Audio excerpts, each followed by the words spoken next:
সম্মানিত দর্শক, নেত্রকোনা সদরের ৩ নং ঠাকুরাকোনা ইউনিয়নের জাহাঙ্গীরপুর গ্রামের সর্বজন শ্রদ্ধেয় ব্যক্তিত্ব বীর মুক্তিযোদ্ধা মোহাম্মদ তারা মিয়াকে রাষ্ট্র কর্তৃক দেয়া সর্বোচ্চ সম্মান গার্ড অফ অনার প্রদর্শন করা হচ্ছে।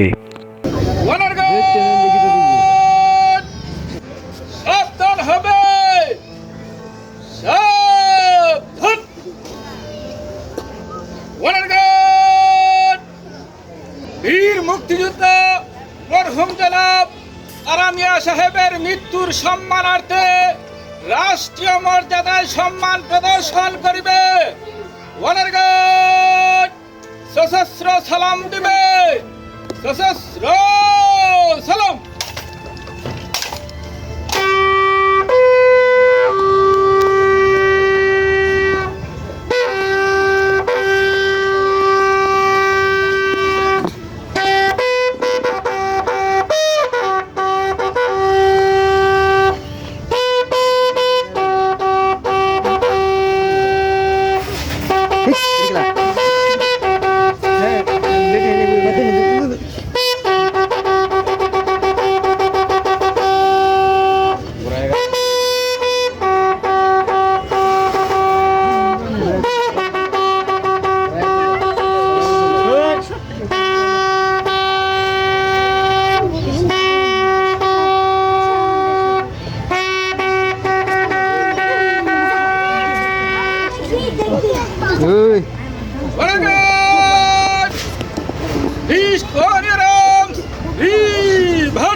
বীর মুক্তিযোদ্ধা মরহুম জনাব তারা মিয়া সাহেবের মৃত্যুর সম্মানার্থে উপস্থিত গণ্যমান্য মহোদয় সহ সকলেই 1 মিনিট নীরবতা পালন করবেন।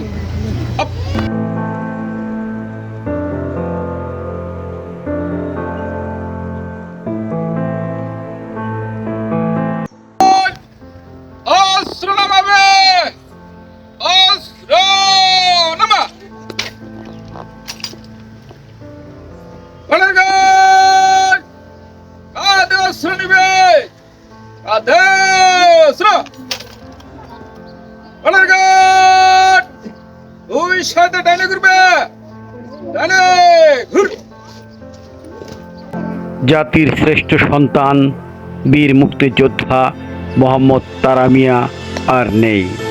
তিনি গত 4 অক্টোবর 2024 ইংরেজি রোজ শুক্রবার দুপুর 12টা 30 মিনিটে ঢাকা মেডিকেল কলেজ হাসপাতালে চিকিৎসাধীন অবস্থায় শেষ নিঃশ্বাস ত্যাগ করেন।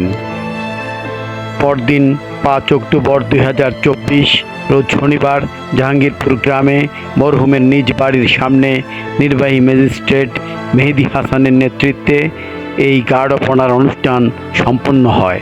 এ সময়ে আরও উপস্থিত ছিলেন নেত্রকোনা জেলা মুক্তিযোদ্ধা কমান্ডের সাবেক ডেপুটি কমান্ডার বীর মুক্তিযোদ্ধা আব্দুল মতিন, সাবেক সাংগঠনিক সম্পাদক বীর মুক্তিযোদ্ধা সুব্রত ঘোষ, নেত্রকোনা সদর উপজেলা কমান্ডের সাবেক কমান্ডার বীর মুক্তিযোদ্ধা মোহাম্মদ আয়ুব আলী, সাবেক ডেপুটি কমান্ডার মোহাম্মদ সাজ্জাদুর রহমান খান পাঠান, বীর মুক্তিযোদ্ধা মোজাম্মেল হোসেন বাচ্চু, বীর মুক্তিযোদ্ধা শফিকুল ইসলাম আঙ্গুর, বীর মুক্তিযোদ্ধা মোহাম্মদ সুলেমান মিয়া, বীর মুক্তিযোদ্ধা AKM গোলাম মোস্তফা, বীর মুক্তিযোদ্ধা আলী আহমদ, বীর মুক্তিযোদ্ধা মোহাম্মদ লালচান। উপস্থিত ছিলেন প্রয়াত এই বীর মুক্তিযোদ্ধার দীর্ঘদিনের সহকর্মী বীর মুক্তিযোদ্ধা সিরাজুল ইসলাম বজলু। এ সময়ে বীর মুক্তিযোদ্ধার সন্তানদের মধ্যে উপস্থিত ছিলেন মোহাম্মদ মাসুদ রানা, মোহাম্মদ হায়দার, মোহাম্মদ সোহেল রানা, মোহাম্মদ মাসুদ, মোহাম্মদ নজরুল ইসলাম, মোহাম্মদ দেলোয়ার হোসেন শুভ্র, মোহাম্মদ দিদারুল ইসলাম প্রবীণ সহ এলাকার বিশিষ্ট ব্যক্তিবর্গ, আত্মীয় স্বজন ও প্রয়াত বীরের পরিবারের লোকজন। গার্ডপনার শেষে এক স্থানে মরহুমের নামাজের জানাজা অনুষ্ঠিত হয় এবং পরপরই মরহুমের পারিবারিক গোরস্থানে তাকে দাফন করা হয়। মৃত্যুকালে তিনি তার স্ত্রী, 4 ছেলে ও 1 মেয়ে সন্তান রেখে গেছেন।